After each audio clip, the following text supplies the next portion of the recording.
Hello, good evening, and welcome to Monkeys with Fire. How is everybody tonight? I hope you're all well. I hope you had a fantastic Easter weekend, eating maybe lots of chocolate.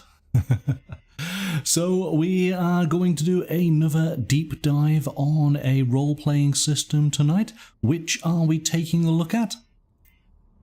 We are exploring Achtung Cthulhu from MODIPHIUS Entertainment, their 2D20 system. Regular viewers to the channel will know we've been taking a look at a few of MODIPHIUS's games recently. We looked at the Fallout RPG last week, and the week prior to that we explored John Carter from Mars. So this will be the third 2D20 game system that we have explored. Now then, before we get started, regulars will know that I always start these videos with a bit of a caveat. I am no expert at role-playing games. I played RPGs back in my college days and have taken obviously a long break since playing one. So this has been an opportunity to explore the role-play game scene through fresh eyes. Obviously so much has changed since I last played. So this is an opportunity to take a look at games as a beginner, as I kind of am at this moment in time. Good evening, Rogo. Welcome. Thank you for joining us. Hope you had a great weekend. We're just going to check. Mystical, are you ready to join us tonight? And we'll get started. You had a good Easter? Oh, that's good to hear. Hello, Mystical. Okay, are you all set and ready?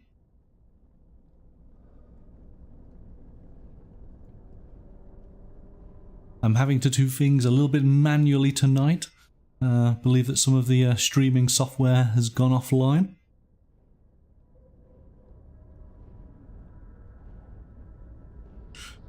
Okay, well, let's bring you on in and we can test those. Good evening, Mystical. Hello, hello. Hello, can hear you.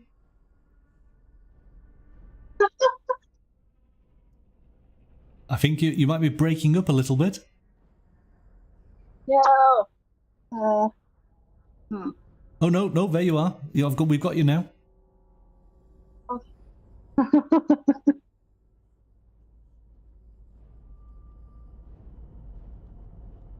Do you want to just try a sentence? Say.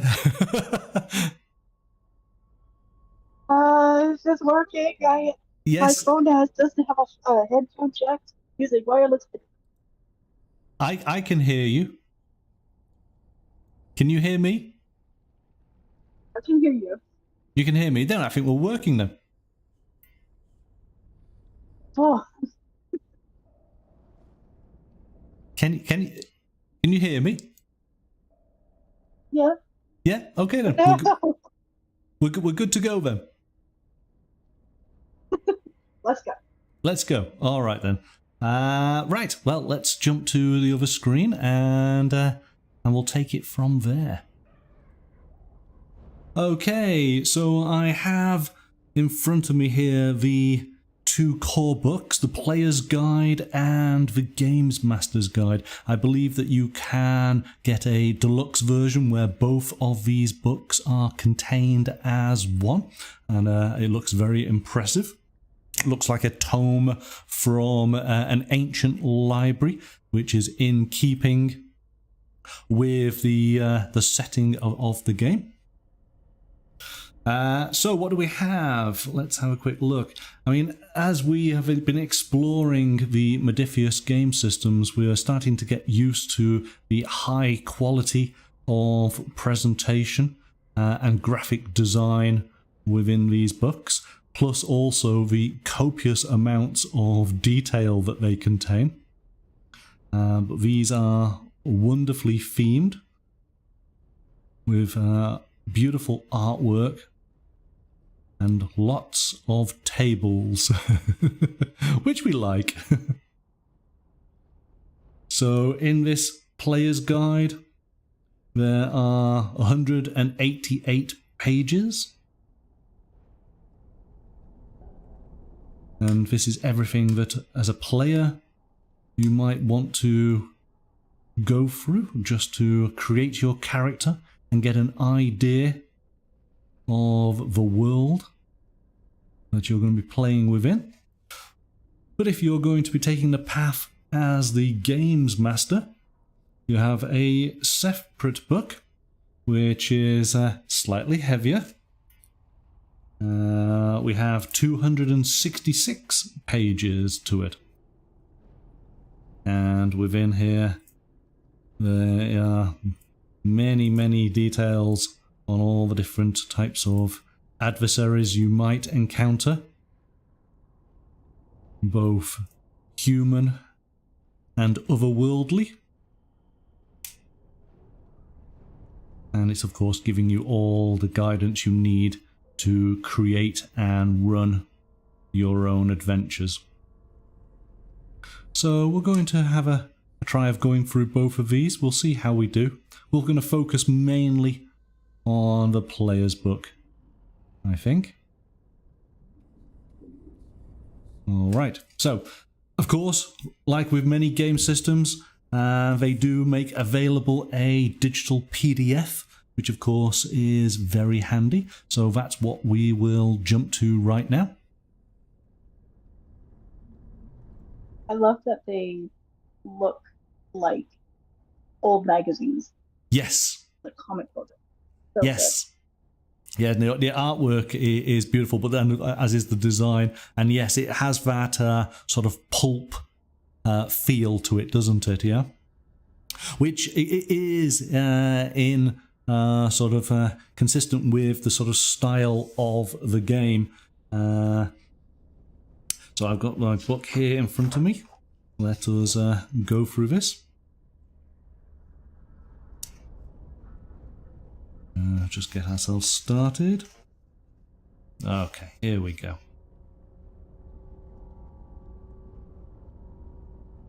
All right. So what do we have? In this first book, we have 11 chapters going through a little bit of background, playing of the game, action, creating heroes, your talents, the tools of the trade, vehicles, magic, and then the march of history. So give you a little bit more background. But jumping into the introduction, again, really beautiful artwork. It gives us a bit of an opening scenario. We just read it through as a little bit of fiction, which of course helps sort of set the scene. And in summary then, it basically explains us that Achtung, Cthulhu is a setting for Lovecraftian role-playing during World War II, which allows players to discover the truth behind the malign influence of the mythos on the Nazi war machine and beyond as conflict engulfs the globe during 1939 to 1945.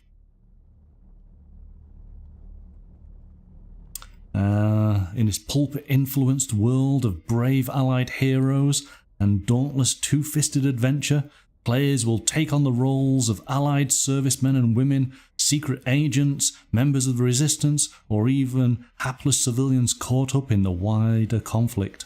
All stand firm against the twisted might of the Nazi occult, the cult of the Black Sun, who wield foul magic and summon captive horrors in their bid to unleash, oh my god, here we go, Yog-Sothoth. Oh, I kind of got that right. Yog-Sothoth? That's close enough. And Nachtwölfe, their nominal allies and rivals who place their trust in Atlantean technology, weird science, and strange wonder weapons to prevail. So, of course, for me, straight away, going back to sort of video games, I think of the Return to Castle Wolfenstein, which heavily included the occult in that video game story. This, of course, just includes all of the Lovecraftian mythos. So, of course, Call of the Cthulhu. I mean... Have you played... Have I what, sorry? You played Call of Cthulhu? I haven't as far as the role-playing game, but of course I've played a lot of the games that spin sort of out of it as far as tabletop games. So Mansions of Madness and Elder Sign, which are all tabletop board or card games. Played those a bunch of times. I take it you have in that case? I haven't played the role playing. I've seen it played, like I've watched streams of it being played. Yeah. But I haven't actually played it. So, but just because I've been exposed to it, I was very much like, oh yeah, I see the similarities. I see this. Right. I mean, that's the thing, isn't it? I suppose H.P. Lovecraft's works, they're very incredibly well known if you are into the gaming scene. I'm not quite sure if you're not into gaming, and certainly tabletop gaming, are you necessarily aware of it? Because it's not as if there are a huge number of video games or TV shows or movies based on the works by H.P. Lovecraft. Yet for tabletop gamers, it's huge. It's like one of the biggest sort of IPs, isn't it, in this sphere? There's actually a lot of Cthulhu video games, like Lovecraftian themed and all that. There's so many. Is there? There really is. Really? Yeah. I know. The big one is. Go on. There's Amnesia. There's Darkest Dungeon. There is one called Lovecraft's Untold Stories. Bloodborne even has the same type of feel of it. But Bloodborne's an original game. It's not. It has maybe the feel, but it doesn't. It's not a Lovecraftian base game, is it? I mean, there's arguments for it. There's the Cthulhu Chronicles. There's Call of Cthulhu, different Destiny's End, Call of Cthulhu, Beyond the Mountains of Madness. There's a bunch. Right. Are these a lot of these are PC games? I take it. I'm not actually sure. I just know that they're video games. Right. They're on various. Okay, all right, I stand corrected. I wasn't aware. There's, I mean, again, going back to really older games, the Alone in the Dark series could say that it was influenced by the Cthulhu stories, but of course, it's its own unique thing. So there's plenty of sort of horror ones, but actual H.P. Lovecraft, and certainly in movies and TV shows. Again, only a small amount. It was always a challenge to try and capture what Lovecraft did within his works as a project, as a film project or a TV show, because they just always felt they just couldn't visualize it to to the levels that imagination allows you to go for it. So, but as we say, as far as a tabletop game property, Cthulhu is huge. It is one that we seem to go back to time and time again. So being able to sort of think about Cthulhu and then a World War II setting, this is a very, very easy game to sort of visualize, as far as, and we've discussed this many times, haven't we? Can you imagine yourself in that world? I think this is one of the easiest worlds to put yourself into. Absolutely. And I think because there is so much influence all over. in movies or the tabletop games or the video games. It's such an easy world to just fall into. Yeah. Yeah. Even if you wasn't familiar with Cthulhu, you could absolutely imagine yourself as a soldier during World War II, because of course that has got so much out there for you to have potentially imagined, again, through video games and through movies and through books and through TV shows. And then Cthulhu would just be this element that you just wouldn't be expecting. But as long as you can imagine yourself as being a soldier, you'll be okay. What? Pardon? What was that? Surprise. Yes. Well, it would be a surprise, wouldn't it? And I think that was the thing with the... just going back to that Castle Wolfenstein game, when the game started off, you just thought that you were playing a World War II first-person shooting game, but there was this surprise point as at the end of the sort of first act, it revealed the occult being involved, and then the game went in a completely different direction. It was fascinating and really a lot of fun. Okay, so this is based on the 2D20 system that we've taken a look at over the last couple of games, looking at Fallout and looking at John Carter from Mars. So we will be familiar with that. But let us dive in a little deeper. So this is where it is giving us the setting. It's starting to build up the world around us, especially if you are a new player, which of course is very helpful. And again, I love all the artwork and the design on this. It makes it sort of feel that it's part of the 1940s. Got to have a good corkboard, haven't you? Yeah, very much so. I do think, though, that some of its design is also a hindrance. Like trying to read the type that they've done or the scrawl of someone's handwriting, it can be a little challenging. So you may lose some of the feel of it and get frustrated with it. But otherwise, it's so beautiful.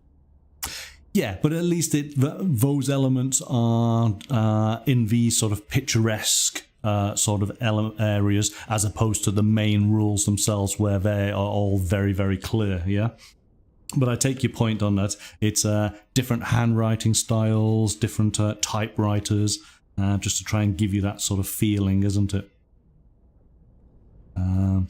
Little clippets of people's letters here. So you can read that at your leisure. So we then go on to actually playing the game, and as it explains, as it has done in the past couple of games we've been taking a look at. Chapter 3, Dice, the D20s. And so this basically is a test where you take a attribute and a skill that gives you a target number. You roll your 2 D20s and you are trying to roll under that number. So of course, the higher the number you create from your attribute and your skill, the better. A 1 will give you 2 successes. A 20 will give you a complication, making things more difficult for you. There is a way for the GM to actually increase the level of difficulty and increase the complications. So there is a complication range. Again, we've spoken about this before. Let's just jump. Here we go. So if the task you're trying to achieve is particularly difficult, maybe the complication range, maybe it's a level 3 difficulty, and so if you roll an 18 to 20, then that will cause complications. And of course, as you all know, my dice rolls are horrendous. So it's not something that I am looking forward to. Of course, if you any dice roll rolls 1 is a critical success and generates 2 successes. Each success above the difficulty becomes a point of momentum. So, successes against difficulty. If the number of successes generated equals or beats the difficulty of a skill test, then you have passed. If the number of successes scored is less than the difficulty, you have failed. And usually there is a bonus if you're able to roll lower than your actual attribute or skill, isn't there? Just trying to see if that's valid in this game. Because what does happen is they do change the system ever so slightly for each game, don't they? Just trying to see. Go on, sorry? I didn't notice it in this one, that No. there was an extra bonus, so that might be what they've changed in this one. Because it's a much more like nitty-gritty, harder type of game, right? It's supposed to be a bit more challenging, so that might be. Yes, this is true, but of course, but also as with the other games, we have momentum. So after passing a skill test, momentum can be spent to improve the outcome. So you can buy additional D20s, you can create a truth, obtain information, or reduce time.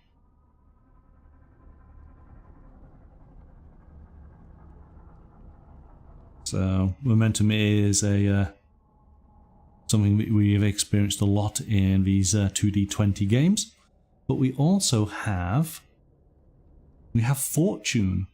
So the heroes of the Secret War being larger than life, characters have access to a special resource called fortune.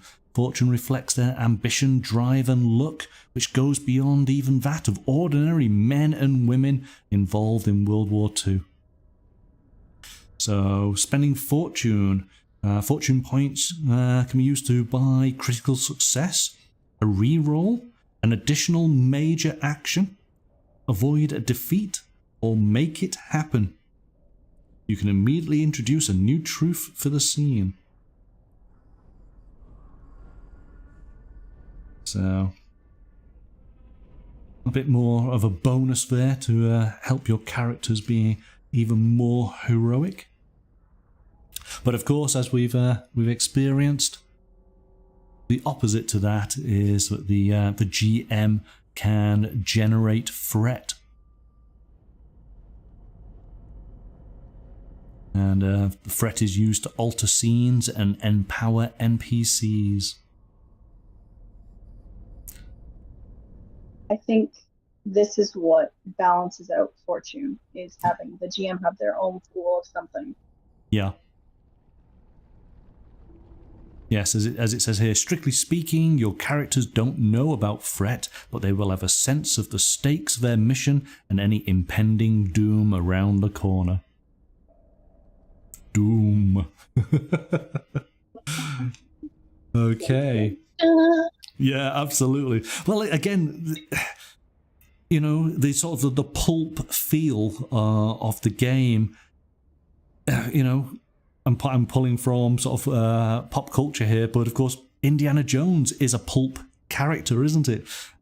So you could have, in essence, you know, he was around during World War II.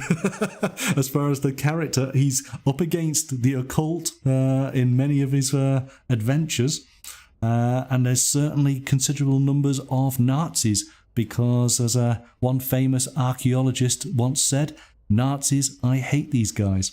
So yeah, I can potentially see that type of character in this game.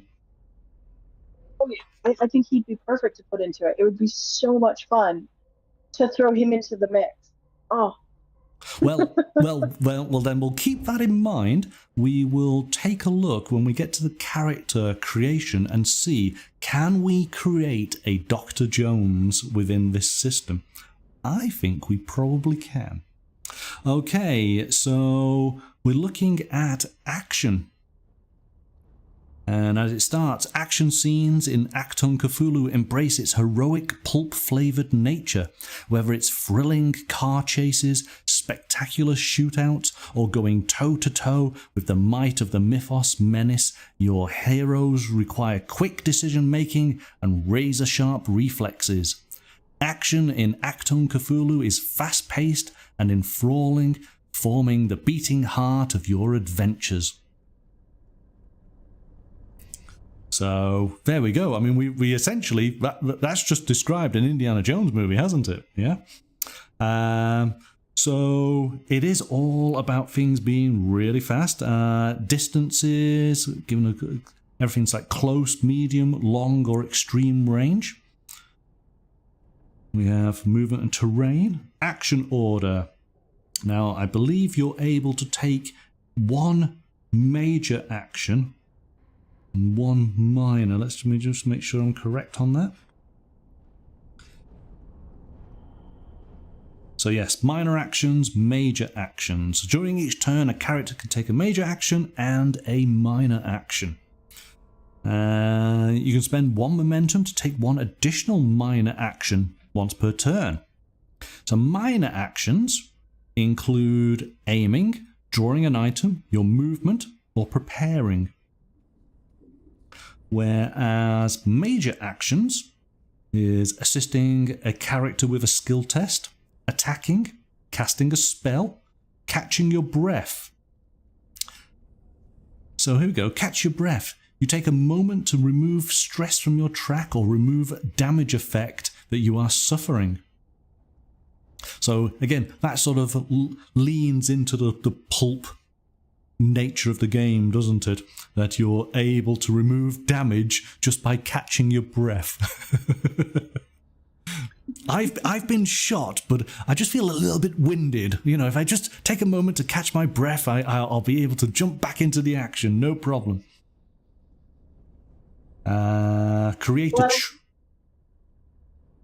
It plays off of the fact that usually with the Cthulhu type games, you get what is it? Oh, I just had it. Oh my goodness! But you're like you lose sanity, yeah. Right? So the catch your breath to recover from that, be like, okay, what is going? Let me sort this out. So I just need a minute. Just give me a minute. Just give me a minute. Well, it does say to catch your breath is either to remove stress or remove damage. So it is both the mental and the physical damage that you may take. And of course, you know, within all Cthulhu games, your sanity is an integral part, isn't it? It's always something that you have to manage. Not only have you got creatures with razor-sharp claws bearing down at you, but some of the horrors that you behold are enough to crumble the your weak mind. So, what do we have? Create a truth. You can pass. You can ready. You can rush, stabilize, and do a skill test. So those are all the major actions. And it goes into free actions and reactions. And I love this piece of art on this next page here, because that very much shows you just everything that what this game is all about. It's all in that scene. And the artwork is beautiful. This is the text that I had in mind when I said it can be a bit challenging to read. Right. Yes. Yeah. Yeah. I mean, the good thing about this is just an example, isn't it? But I would assume that you might read this once or twice, and that would be about it. Just to give you an idea of how the game plays. So we go over to attacks. So making an attack. And again, if you've played any of the 2D20 systems, this is actually, you know, very similar to the other games that we've taken a look at. Talks a little bit about the stress, your resistance to attacks. and then the types of injuries that you might take.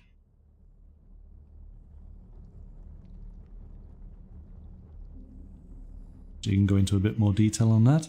And then over onto weapons and their effects, ranges, the types of effect that each weapon might have, be that piercing or stun or an area effect. And then, as we've already mentioned about a character's sanity, we have mental attacks.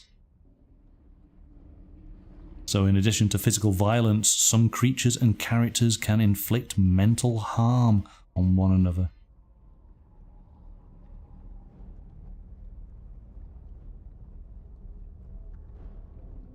So it goes a little bit of detail there. It does make a point of saying that it is only for the actual player characters. The only things that they can do to create a mental attack is essentially putting a knife to someone's throat or laying down suppressive fire. Whereas the creatures of the mythos are pretty much able to do anything. I think this is a case of you are the heroes, so you're not trying to create mental harm to the enemy. Because we're the good guys, yeah. It then talks a little bit about the momentum and fortune, how you would use that in an action scene. And then all of this is sort of building up to, it talks about recovering from stress and injuries. But this then the photo. yeah, it's pretty bad, isn't it? Well, this kind of this leads nicely into the scars section. So sometimes injuries do not heal properly. There are complications with surgery, or injuries are so bad that it changes a character's life forever. These old wounds or haunting memories of past trauma stay with the character for as long as they live. These lingering injuries, whether physical or mental, are called scars. And I think this is a really interesting part of the game, because my goodness, there are so many scars that your characters can pick up. And I think that's a great element to the game, is that as much as they are pushing themselves and they are in events that maybe would break the average person, they are not invulnerable. They are taking on this damage and it lingers with them. And of course, this helps then the player to develop their character even further with these unique elements. I mean, it goes through physical and mental scars. I'm just going to sort of look at a few of these because, wow. So you could have lingering shrapnel in you from maybe an exploded mine.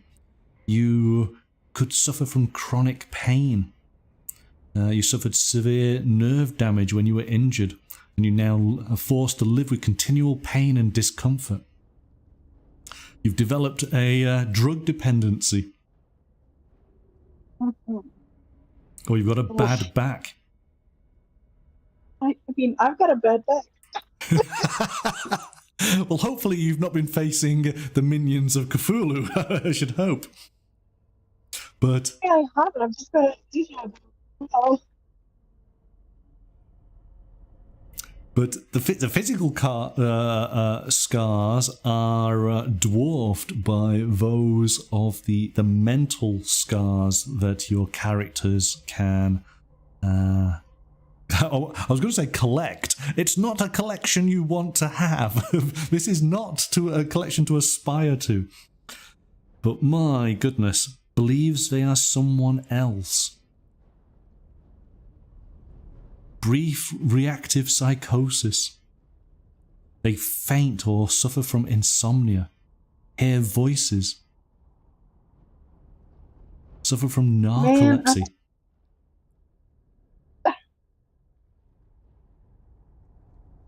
I feel slightly attacked right now. You feel what, sorry? I feel slightly attacked right now. I'm checking things off this list as we're going through them. Not good. Let's see if this actually works. Hang on a second. Is that going to work? There we go. Comment from Augie. Look at Monkey summing up my docs report. Yeah, there's a lot here, isn't there? Oh my goodness. But I guess it's lots of material for you to develop your character, isn't it? And, you know, obviously each one of these scars is an element that is detailed in the sort of the game vernacular, so you know how it works with the GM. There are ways of healing the scars. Make sure I've got this over here. Yeah, there we go. But oh wow, there are so many.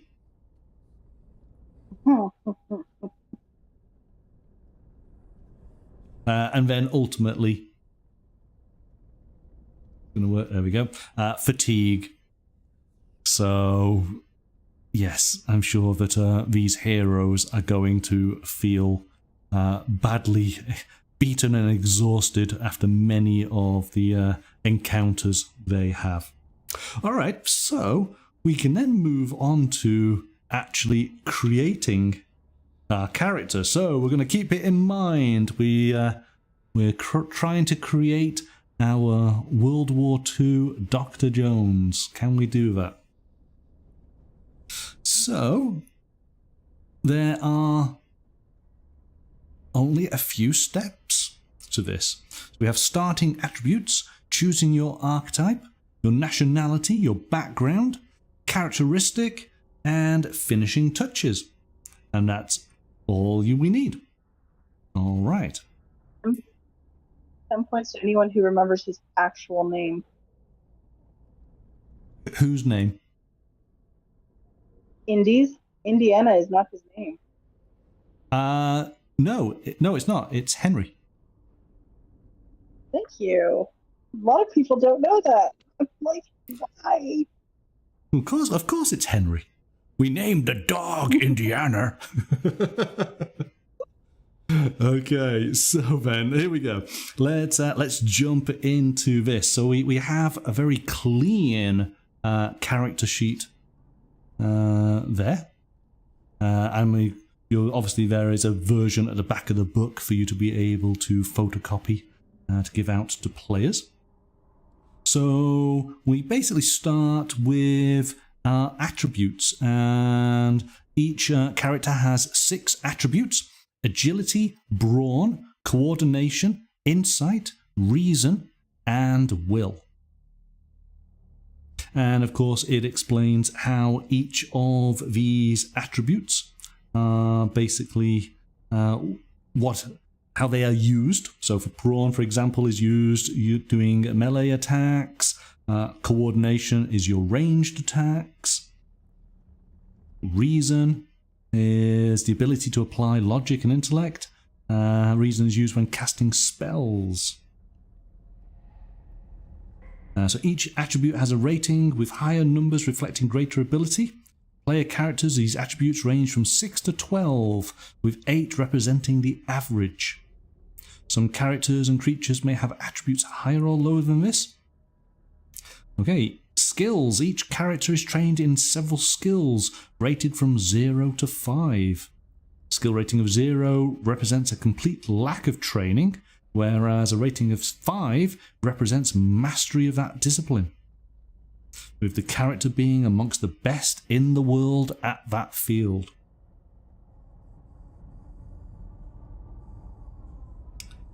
And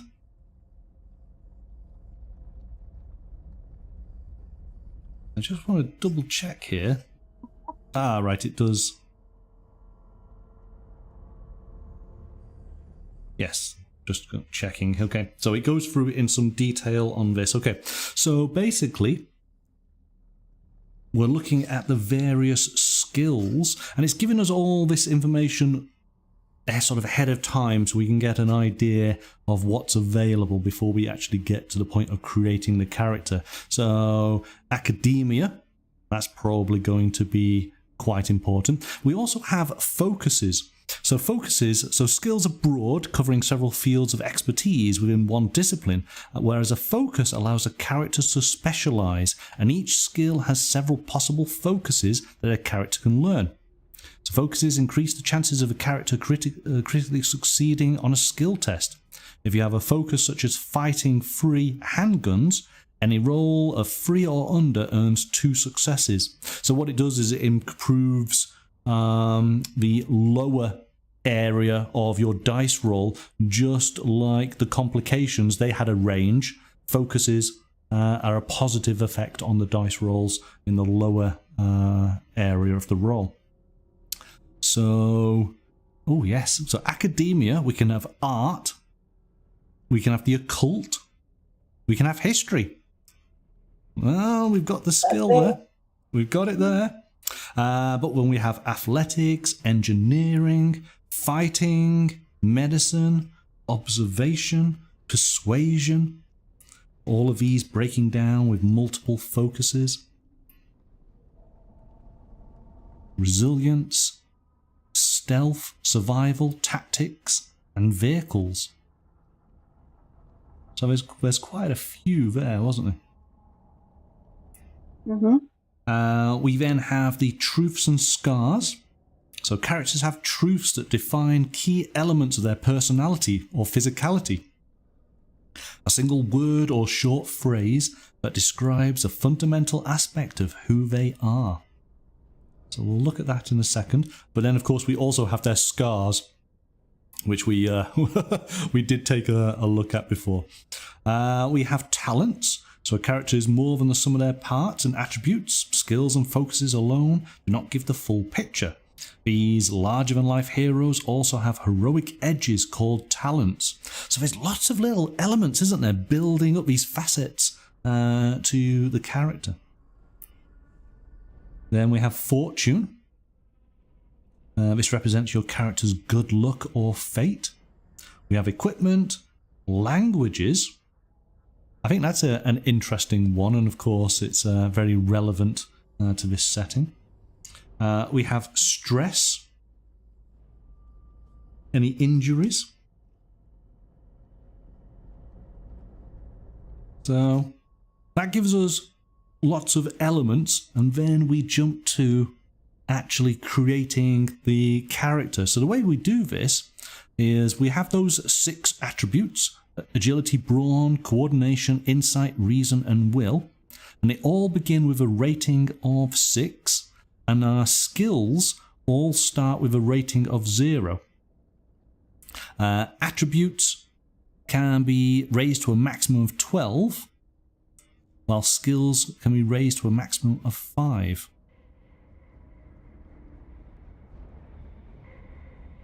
So at this stage in the creation process, you will select one of the options available, apply its benefits and bonuses, and see your character begin to grow and take shape.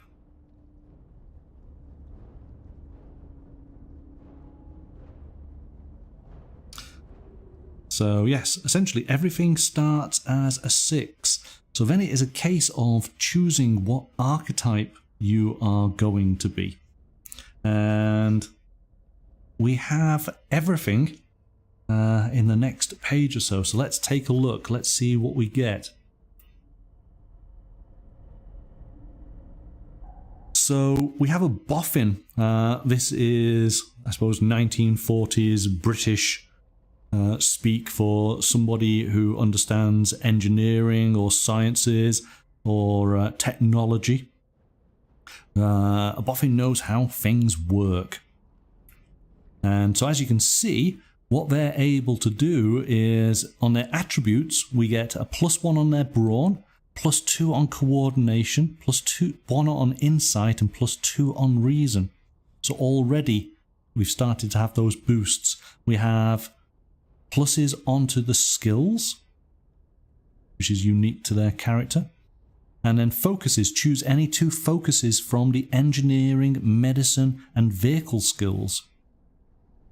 We have talents.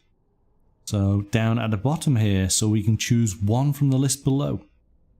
So for the buff-in, we can have prototype, lifesaver, or push the limits.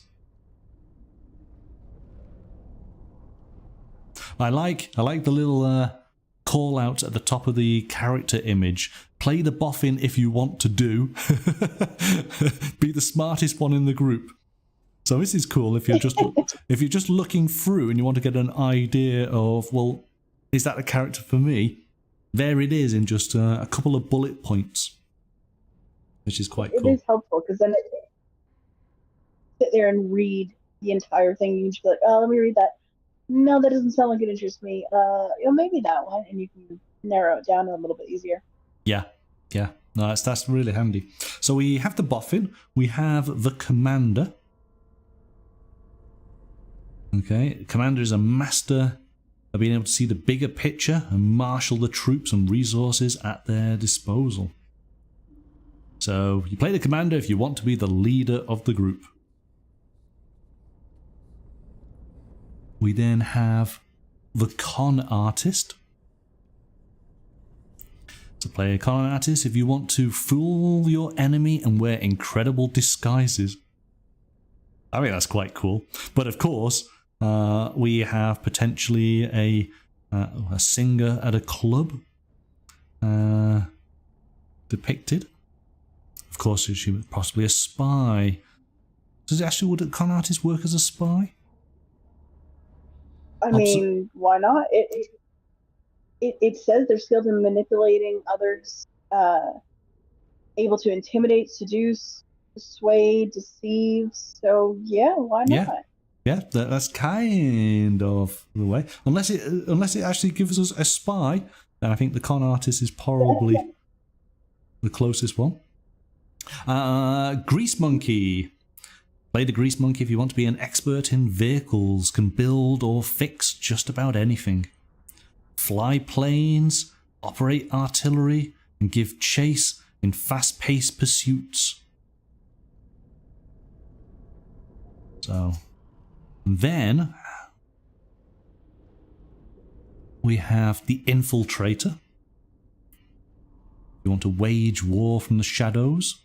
Enjoy sneaking around behind enemy lines. We have the investigator. To discover the truth no matter the consequences. To uncover conspiracies. And rifle through desks and discover clues and find missing links. Because that's what investigators do. They like to rifle through desks. They use the term private investigators, and all I can think of is now, well, he's got to have a bottle of whiskey on him somewhere, just like a little flask or something. He's got to have it. He's got the look. Well, he does, doesn't he? So belongings, choose one set of tools. So analytical tools, a first aid kit, or a handgun. So there's no whiskey involved in this one. Well, maybe that's how he keeps his sanity, though. Possibly so. We then have the occultist. So somebody who possesses a strange insight into the inner workings of the universe, can wield incredible magic, can cast spells, awaken sleeping gods, and stand against the Nazi cultists. And so finally, there's an argument that our character could fit this role. Yes, I'm thinking out of all the ones we have, then we would have to just lean it more into the academic, but ultimately, yes. Yeah. Basically, an occult scholar. So there we go.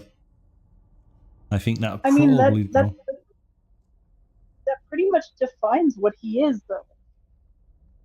Because he has to have some foot in the occult because he's constantly in it. Yes. Constantly. Not that he realised. he was just, it belongs in a museum. That's all he was interested in. And finally, the soldier. So, somebody who, if you want to play the soldier, you want to shoot big guns and wield brutal weapons. Hey Sarah, thank you for dropping by. Enjoy your games.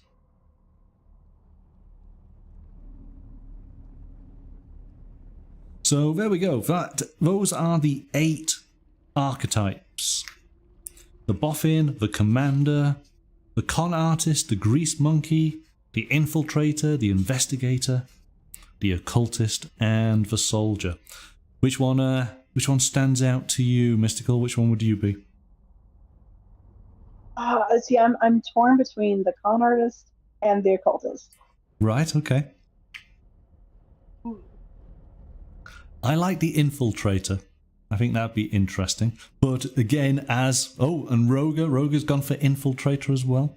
But as we've seemed to have hit upon in several games that we've looked at, the investigator, that could be interesting. That could be very interesting.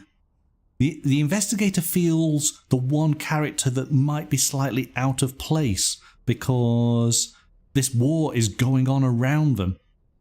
They are more set in a sort of civilian setting, aren't they? And suddenly they get thrust into this this adventure. Not necessarily, because it says private investigator, military police, journalist.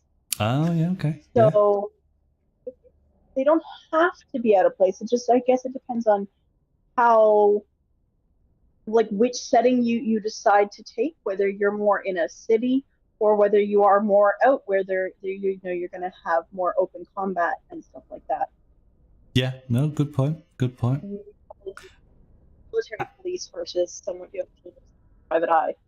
Yeah, I think journalists actually would be interesting, playing it more in that sort of way. Okay, so we pick nationality, and as it says here, your nationality or ethnicity has no specific effects on the attributes and skills. Their home nation will determine a lot about who they are and what kinds of experiences they've had. Your nationality and the languages you speak are truths. So we have a variety of languages, common nationalities, Australian, Canadian, Czechoslovakian, France, India, Norway, Poland, the UK, the US, and the USSR. Well, if we're doing indie, it's got to be US. He's US, isn't he? Absolutely. And then it does break down even further. You had various languages. But of course, Indy could speak several languages, couldn't he? So Good. He would be fluent in several. I wondered, are you able to do several? There is a linguist thing. It did mention that there is a linguist. I want to say feat. Here we go. Or trait or something. Yes, you may also know additional languages due to a high reason skill and linguistics. So bonus languages on page 78. Okay, so we can actually do several languages. Because I suppose what a language that India would be able to do is occult languages. So that'll be something we will come back to that. We then have our character's background. So everyone comes from somewhere, and your character's background is a mixture of their upbringing, profession, and their most formative experiences. So we have a variety here: academic, Air Force, the Army, an athlete, a covert operative, a criminal, a driver, an engineer, an entertainer, journalist, labourer, military officer, Navy, physician, police, politician, resistance, or spiritual leader. So, of course, for indie, it's got to be academic, hasn't it? Absolutely. All right. See, that was an easy pick. Or criminal. Criminal works too, technically. Criminal. Yes, he was really. He was. That's maybe looking at it through modern eyes. But yes, he's supposed to be the hero. Okay, and so it goes into some more detail here. So as an academic, you're able to add more to your attributes and skills. So here we go. Your coordination is +2, your insight's +1, your reason is +2, and your will is +1. Your skills, your academia is +2, your observations +1, and your persuasion is +1. See how our skills have suddenly, they're changing so much, aren't they?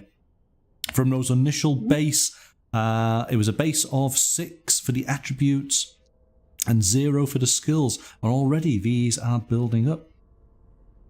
Our focuses: choose 1 focus from academia and 1 focus from any other skill. And then we can... History is our focus. Yes, definitely. And then choose 1 talent with the academia keyword. And then here we go, truths.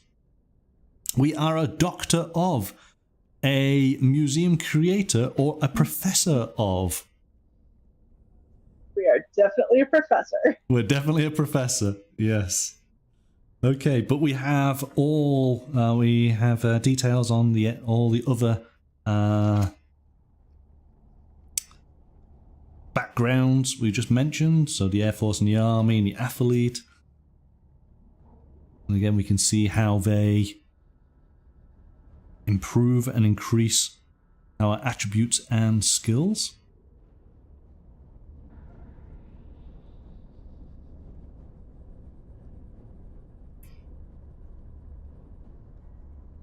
So it's actually quite easy. So I understand what it's trying to do. What it's trying to do is basically the initial part of the chapter was walking through everything relatively quickly, and now this is the progression, isn't it? So we have some understanding of how all these things are put together. If we had our character sheet in front of us now, we would just be adding these as we went along. And I think that's, as we've said on for all of these games, we will come back to these systems and actually build characters with you guys in the chat live, so we can go through these steps, because I think building some characters will be a lot of fun. So we get to step 5, characteristics. Characteristics mark you as distinct, unusual, and extraordinary in some way. All right, so what are we going to be?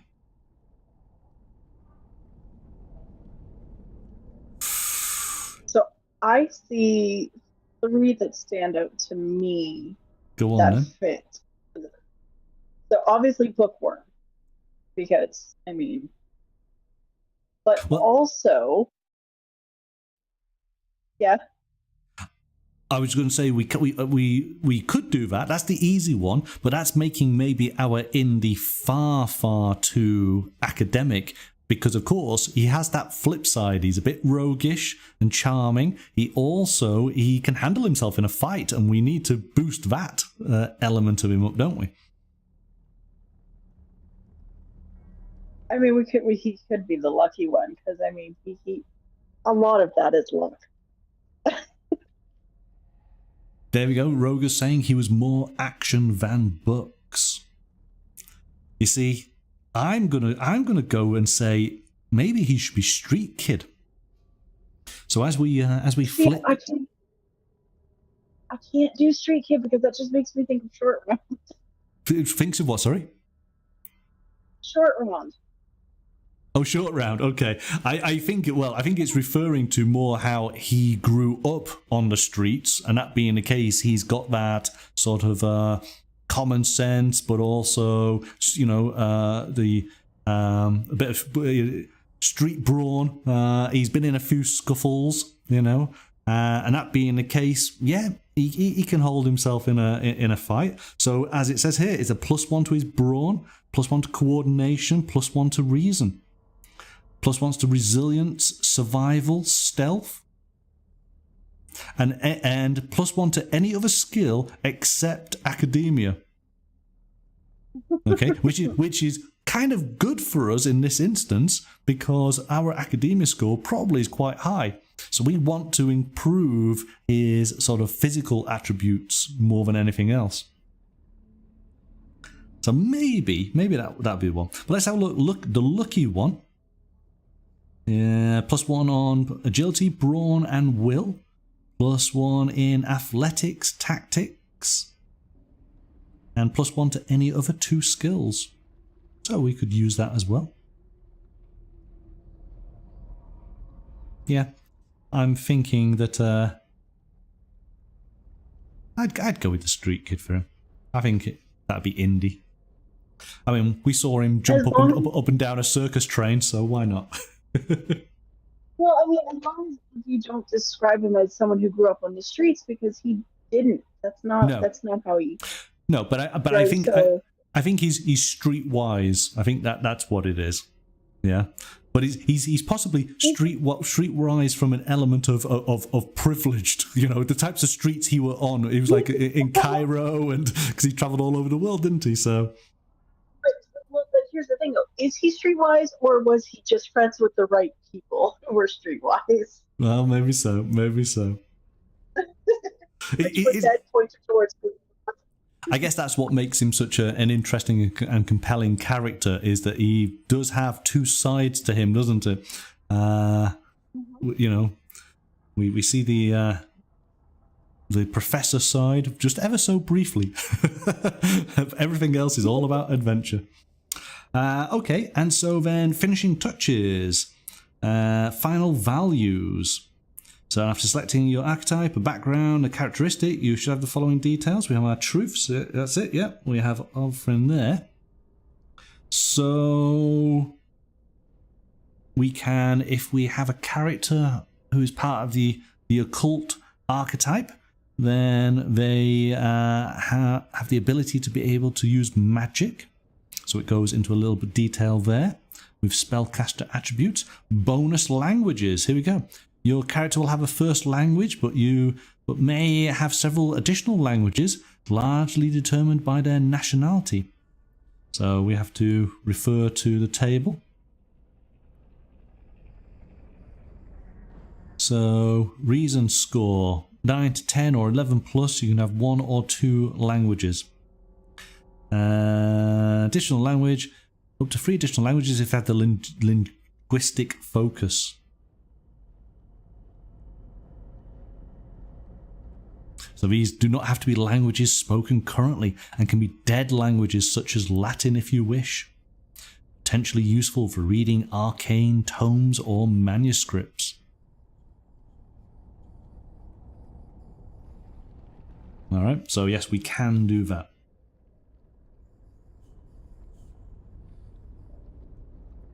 Alright, and in fact on the other page here, it does highlight some of the archaic languages.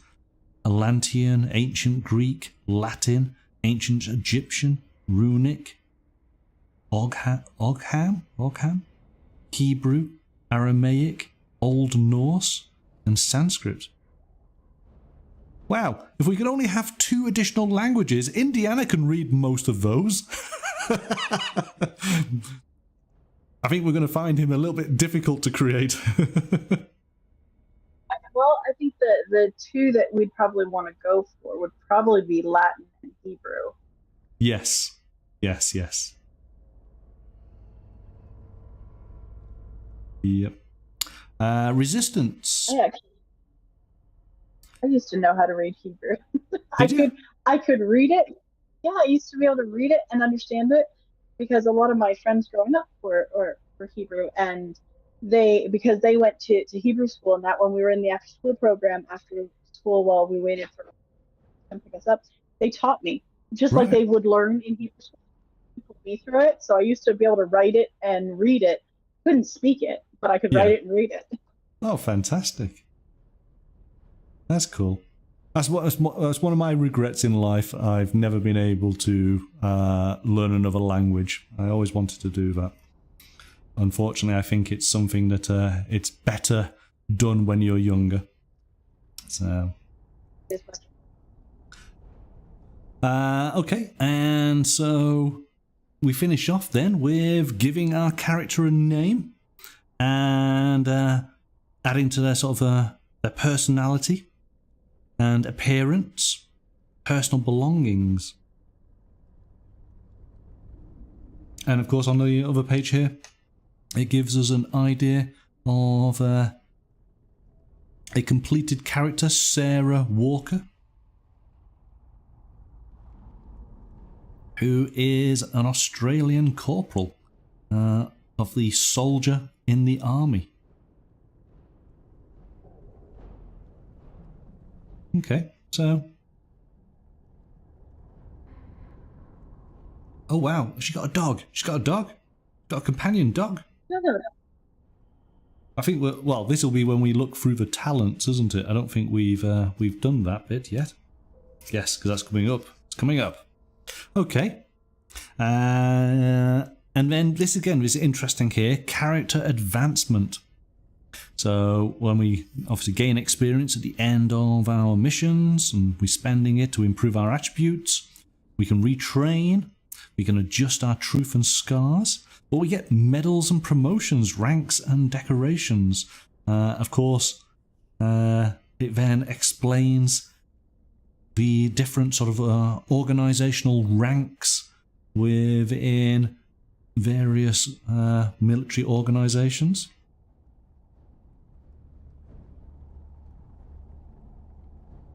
If you've decided to go for one of those types of characters.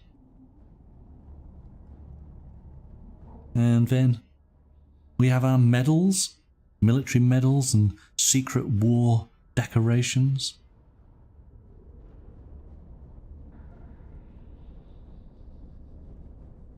So that's cool. All right, so talents, chapter 6.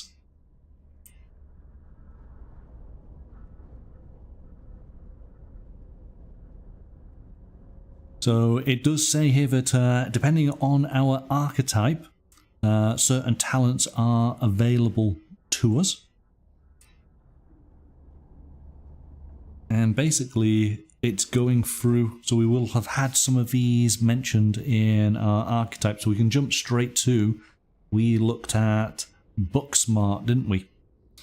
So we had our keyword of academia. And there's a whole variety of different talents here. Deep expertise, library dweller, studious.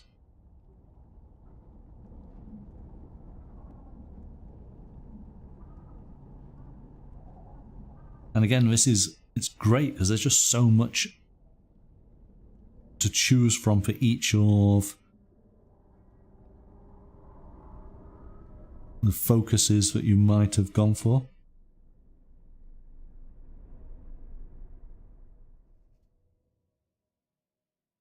Oh, here we go. Resilience. We get a stiff drink. Add a hip flask with strong alcoholic drink to your belongings. That's what we need.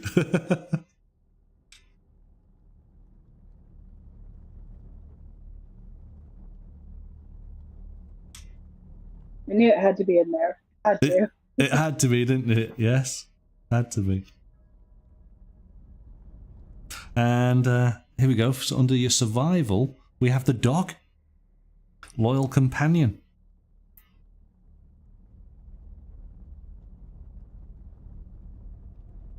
So that's helpful.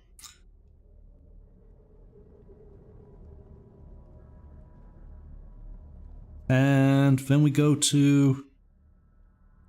Oh, occult dabbler in the weird. Here we go.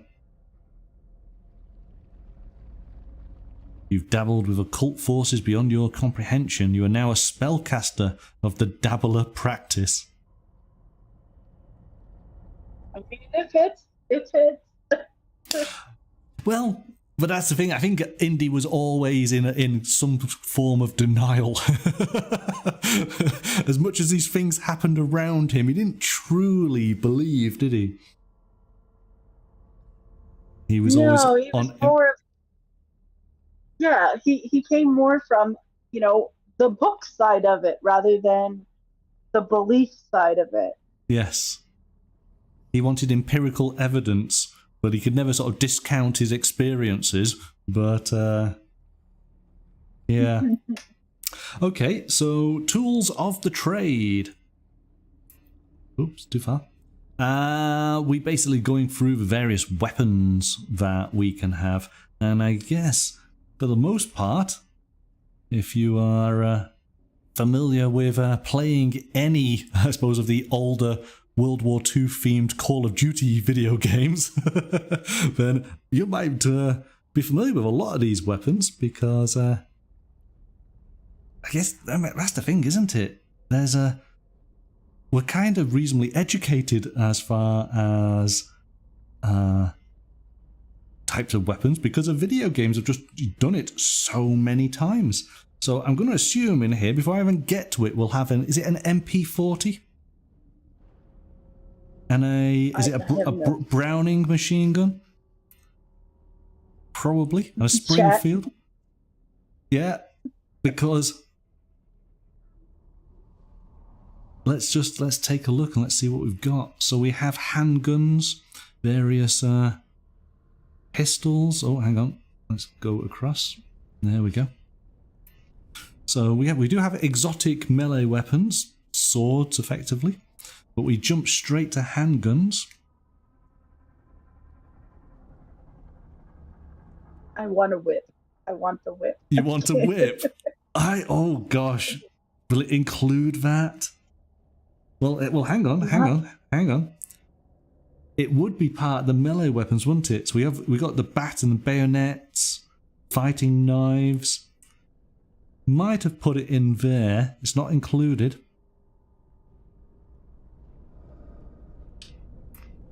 All right, but let's see. We'll go through and see what's available.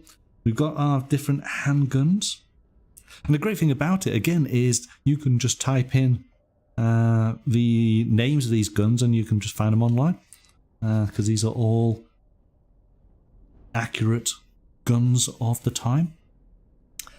So there we go, a Springfield M1903. I know the Winchester. And the Winchester, yeah, absolutely.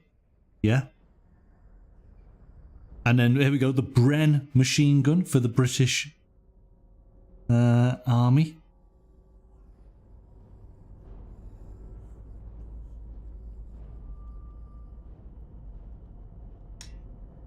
Various submachine guns. Thompson, yeah. So a lot of these are very familiar. And then we get into heavy weapons of bazookas and mortars, flamethrowers.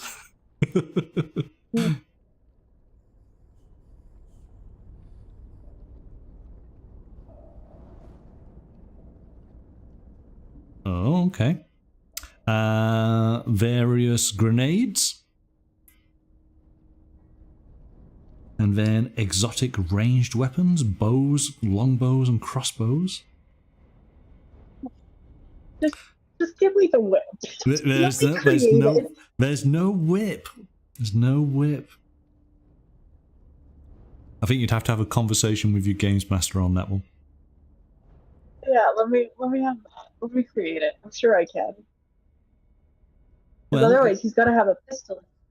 He will have a pistol, so I think, well, Indy would just have a 6-shooter, wouldn't he? So he'd just have a revolver. Just trying to see here. So an Enfield service revolver, 6-chambered cylinder. That's probably suitable from what are listed here.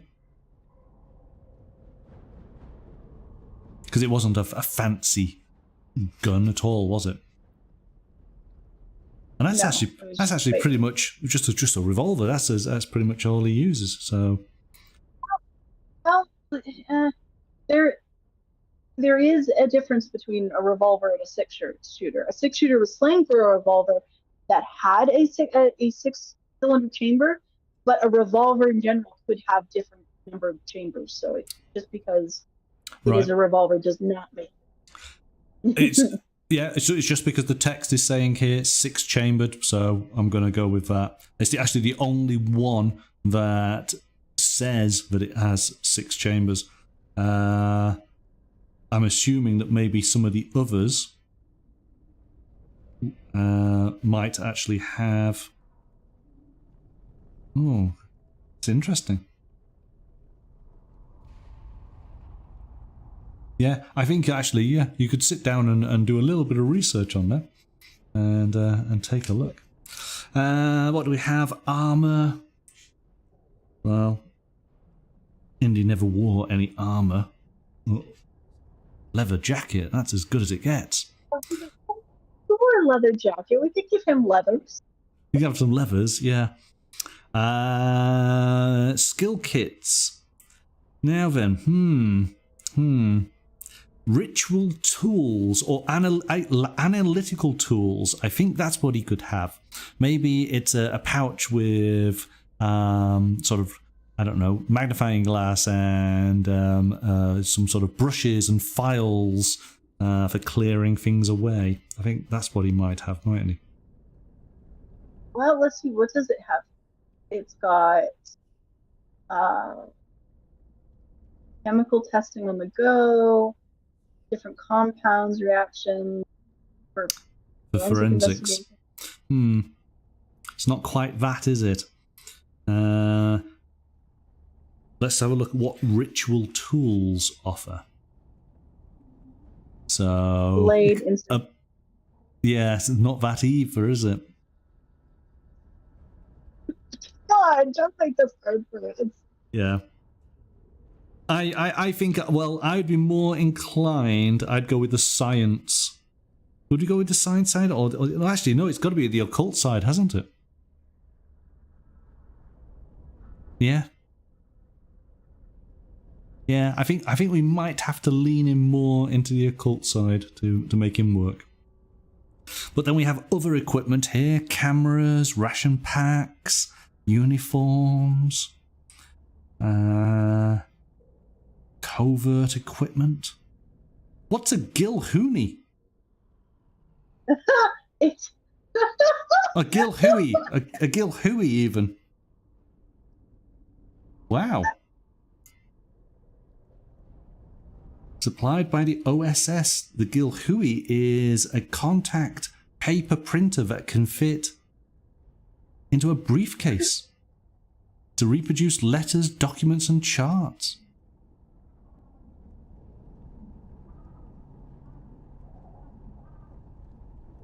I didn't know that. Did you know that? I didn't. I couldn't stop laughing at the name, though. A Gilhooey. A Gilhooey. I said it wrong initially, because I always do. But, sub-miniature camera. Okay, so you could have, maybe you'd have one of those. No whips, though. Then it goes on to German military... Oh, too far. Military equipment. Stuff you might have picked up during the course of maybe a previous adventure.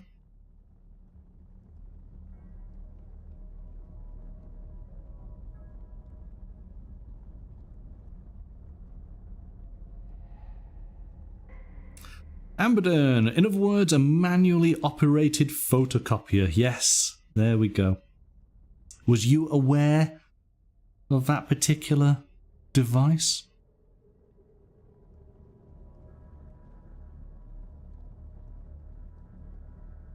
Okay, so then we move on to vehicles.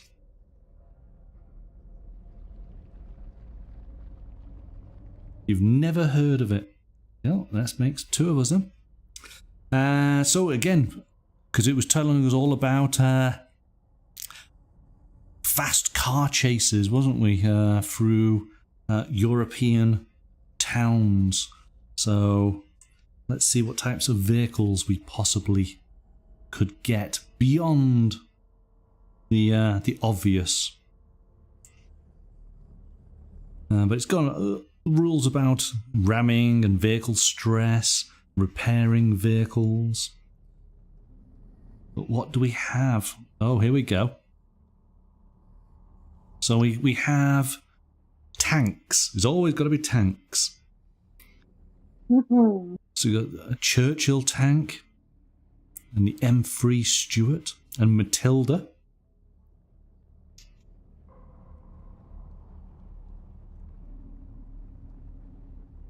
Oh, too far. Far again. There we go. We have various Jeeps.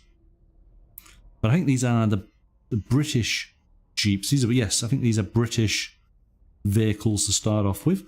We then have the US vehicles. The M3 medium tank. The M4 Sherman. Oh yeah, definitely know that one. Various tank destroyers. So there's some big weapons here. We then go over to German vehicles. I'm not going to try and do any of these other than maybe the easy ones. So, there we go. I can do that one. We got the Panzer 1, Panzer 2. Wow, all the way up to... Is that a Panzer 6, the Tiger tank?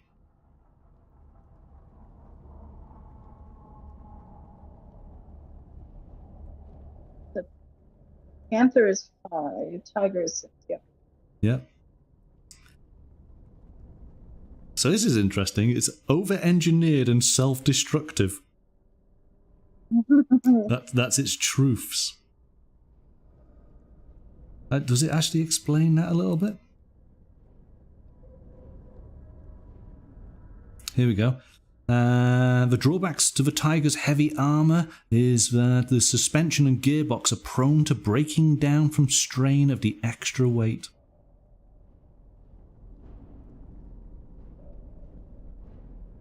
So you might have a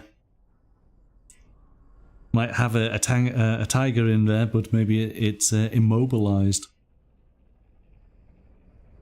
So I think because we're looking at the player book, it hasn't gone into any additional detail of other vehicles.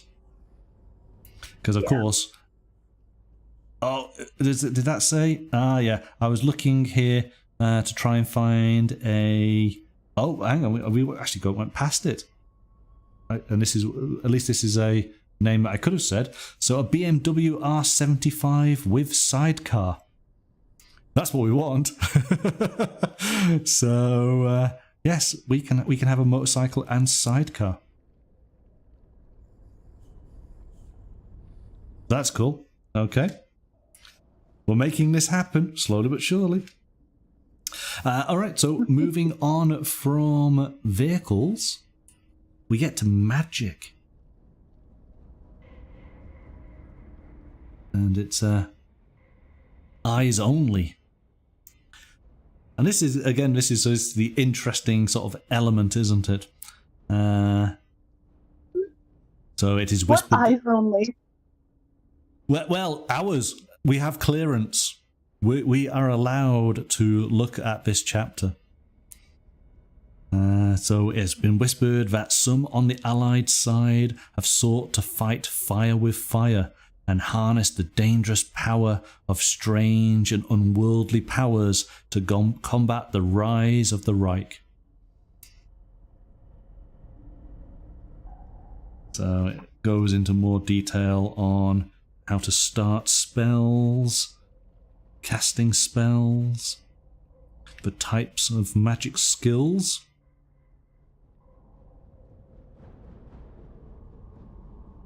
miscast spells. Don't like the idea of that.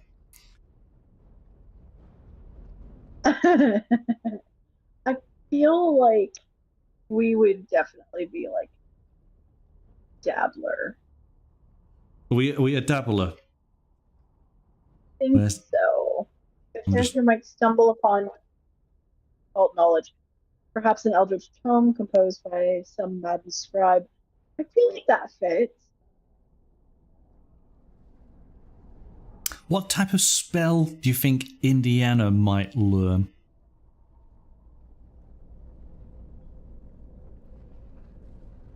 I don't know. Do you think it would be something... I think he'd actually...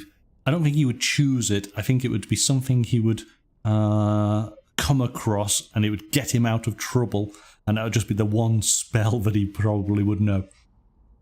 Which fits with dabbler. Yeah, yeah. Because it's not something he would actually be looking into. It's just he probably learnt it at the spur of the moment in some situation that helped him get out of it, and that's about it. Yeah.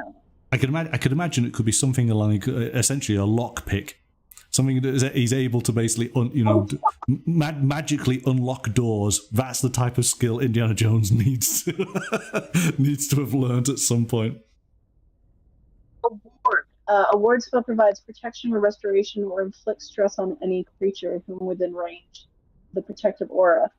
That would be a fitting one. Oh, right, yeah.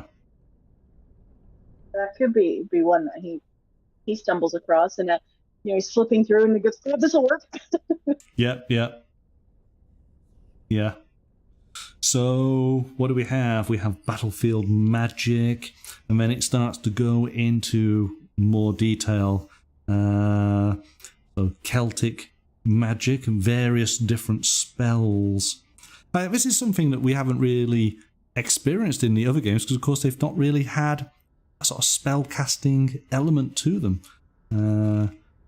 So variety of different ones here.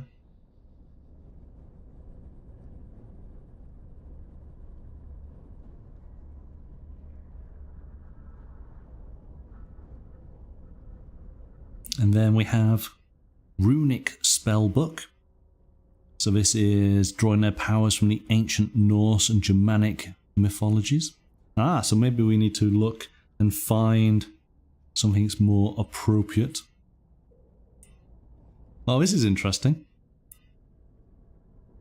We then have, oops, too far, psychic and ESP talents.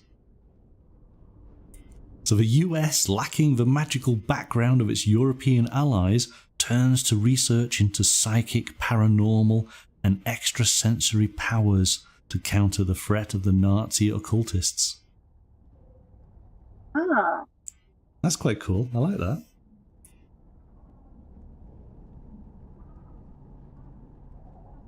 Amber saying Runic would be a good choice for a language. Yeah, we said he would do Latin and Hebrew.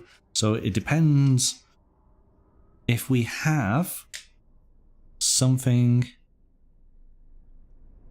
Again, it's only given us a small section. There may be more in the GM book, but I like these ESP talents. Spontaneous combustion and telekinesis. This is cool. This is cool. And then it does give a section on learning new spells.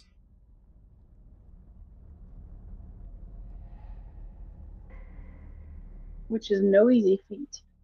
No, it's not, is it? It's very difficult.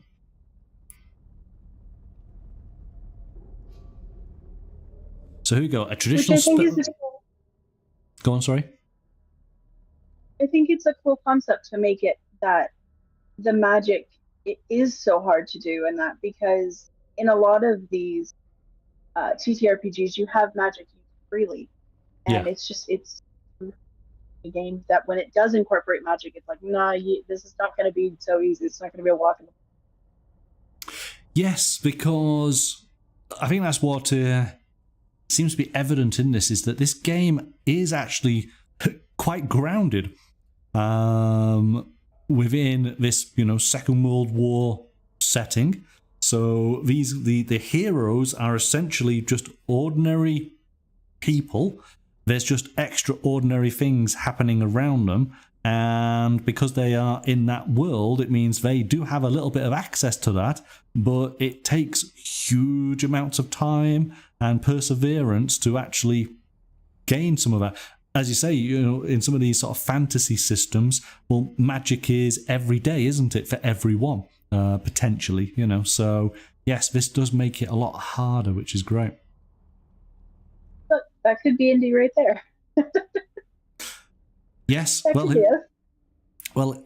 yeah, yes, exactly. Yeah, it's not far off it. But it is saying over on here, a traditional spellcaster like Norse, Runic, or Native American, or the Mythos factions. So, I'm going by that. I think there are more in the Games Master Guide. More spells to be found. And I think you could, because they have so much language in that you can choose from, you could very easily, as a GM, bring in stuff from other cultures easily. Yes, most definitely. Most definitely. Amberden, you're asking if we've looked at the Call of Cthulhu game by Chaos Ilms. We haven't as yet. I have reached out, so we will see. We will see. So we've got ritualistic magic.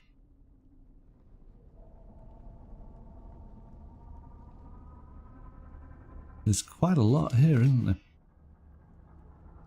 And then it goes into the effects and the costs of magic.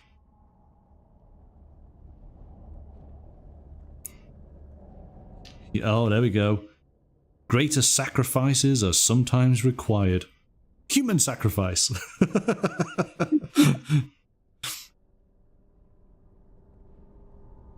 And then we have communing with deities.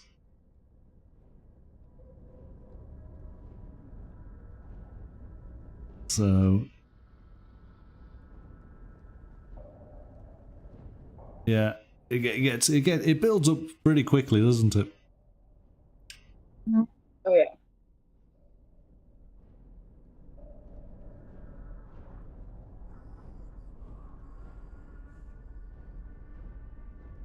And so then finally, Chapter 10, the March of History.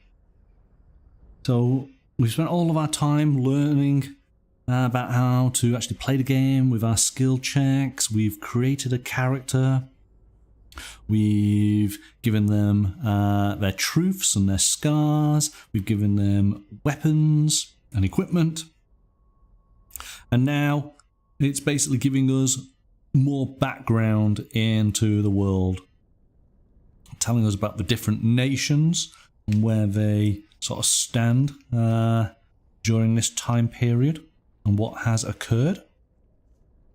Looking at, of course, Great Britain and with the various military organisations, the British Army, Royal Navy, the Royal Air Force and the Commandos. We then have the United States, we have the US Army, First Special Service Force, US Airborne, US Rangers, US Navy, US Army Air Force. We then have the French Army, the German Army,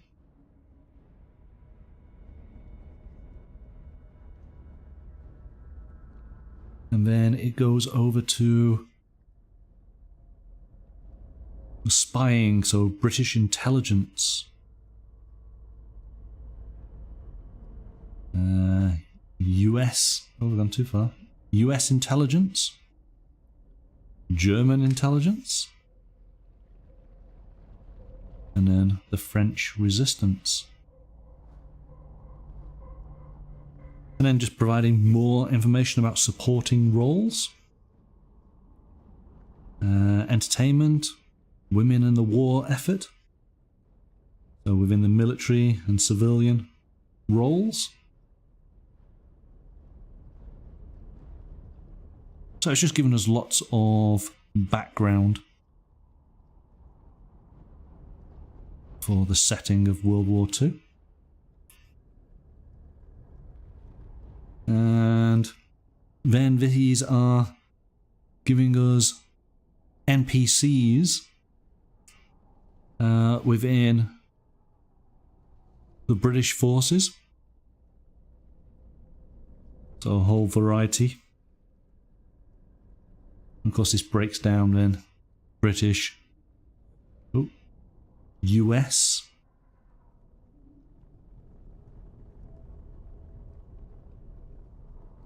we have the Resistance, animals. So we've got dogs. I've got eagles. Who's got a controlled eagle? That's quite cool. And then a horse and a wolf.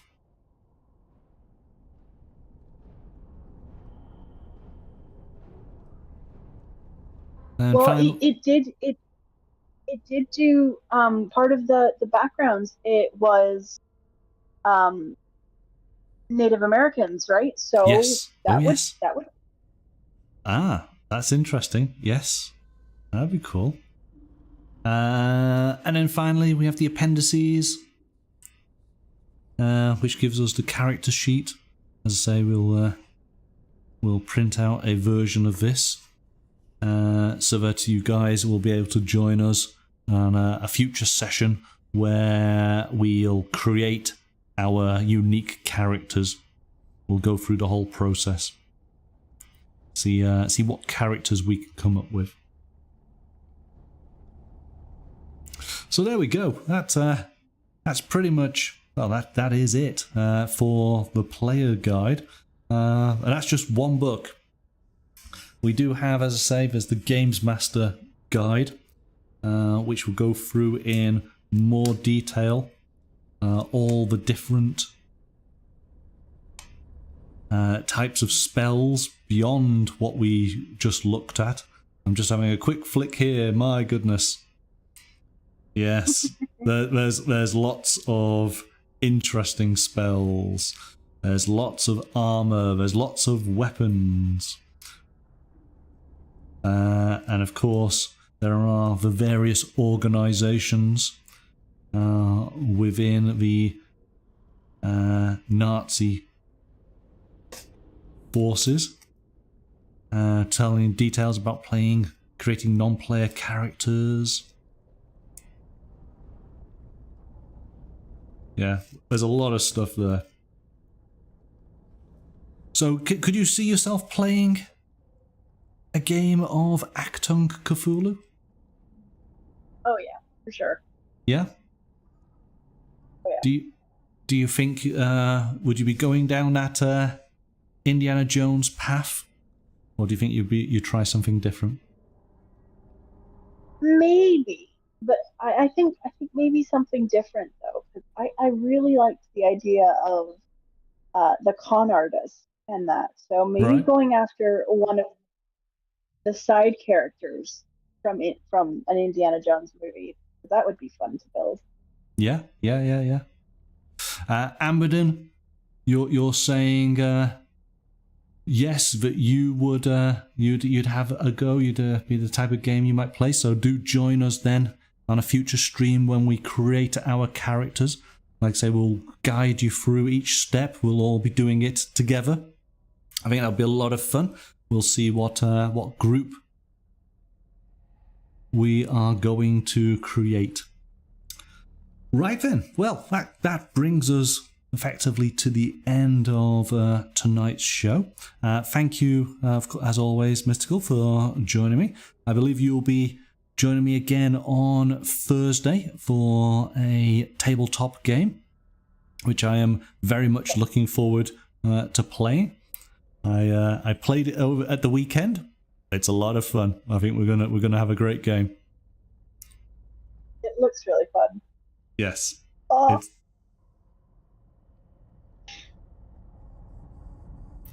All right. So we'll see you on Thursday then. Yeah. see you then. Thank you. Okay. Bye bye now.